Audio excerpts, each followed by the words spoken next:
Здравствуйте. Меня зовут Храпко Валерий Владимирович. Я закончил физический факультет в 2009 году по направлению физика на кафедре теоретической и вычислительной физики под руководством профессора Бугаева.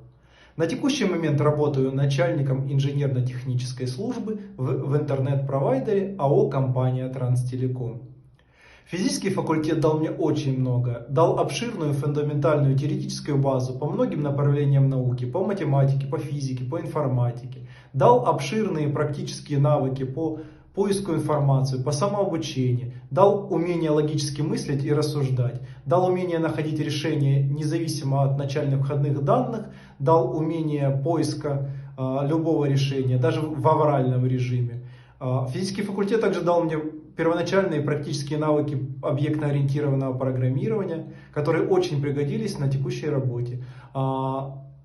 Очень рекомендую поступление на физический факультет, так как дает фундаментальную теоретическую базу и вместе с тем практические навыки, которые пригодятся в реальной жизни.